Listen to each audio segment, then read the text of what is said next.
And good morning, everybody. Welcome. Fighting Illini basketball, Value City Arena here in Columbus, Ohio, the home of the Ohio State Buckeyes. Illinois and Ohio State, the only meeting this year between these two ball clubs. Brian Barnhart is the radio voice of the University of Illinois Fighting Illini. It's his dream job, a dream that began when, as a shy kid from Illinois, he first set foot on the campus of Liberty University. I went there to be a history major, because I loved history, I still do. And I just thought, I'll just go and get a history degree, maybe teach along the way, and that might be my career. What happened is, one of the guys I met early was Mike Tilley, and his goal in life was to be the next voice of the North Carolina Tar Heels. That was what he always wanted to do. Mike asked me, hey, we're going to sit up in the stands and we're going to do some women's games, and why don't you sit in with me? And I'm like, sure, I'll do it. And once we did it a couple of times and just listened back to it, I fell in love with it. I was smitten. I was like, what a great way to make a living. Having found his life's calling, Brian wasn't shy about setting some lofty goals. I was pretty ambitious. They would ask us, what's your goal? Where do you want to be in 5 years? And I said, well, I want to be a major league play-by-play announcer. I had no clue how difficult that is. There were early opportunities to call games for local Class A minor league baseball teams in Lynchburg and nearby Salem, Virginia, but he never lost sight of his ultimate goal, broadcasting at the major league level. Wound up sending tapes to major league teams, not that I was ready for the major leagues, but I thought I'll send them out. I wound up sending them to a tape to AAA Oklahoma City, which at the time was the Rangers AAA team.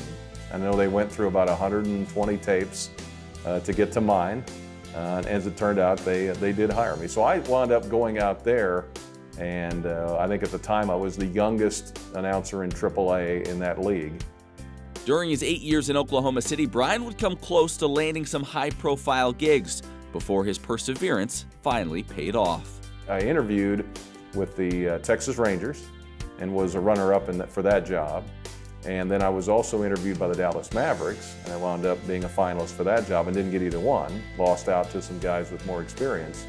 And I remember the Texas Ranger guy telling me, hey, you've got good stuff, keep at it, you're gonna make it.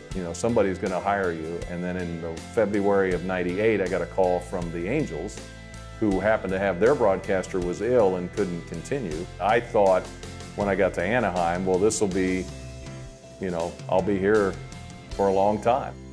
But after just 2 years in California, the Angels would restructure their broadcast, leaving Brian without a job and with a lot of questions. When I got to the major leagues and then lost that, I was devastated. I just didn't know. I thought, wait a minute, I just spent all this time trying to reach this level, and now it's gone, and that didn't make any sense. However, God was leading Brian back home to a job he knew well, but never thought he would get. I wound up leaving, coming back to Champaign, and then within a year got hired by the Illini to do their games, which is where I grew up. So I came full circle. This is kind of where I'm supposed to be.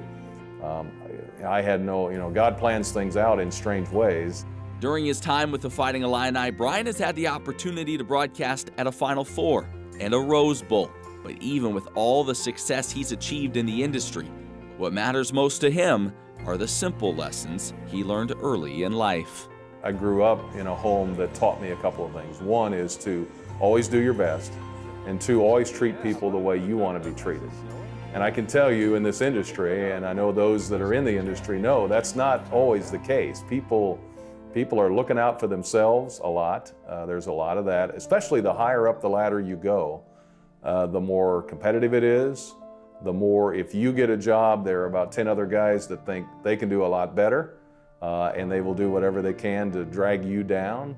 So you've got to learn how to treat people and to forgive people, and to, again, kind of treat people the way you want to be treated. So those are lessons my parents taught me when I was young, and I've tried to carry those over, and I learned a lot of that foundational with my faith and why I believed what I believed at Liberty, and then when it went out into the world. I have had ups and downs. I've lost jobs. I've had jobs taken away from me. I've gotten jobs that I never dreamed I would ever get, but to do it my best, to take it seriously, but also from the outside, just learn how to work with other people and treat them the way that I want to be treated. Now lobs it near midcourt, intercepted by Kipper Nichols with the steal and the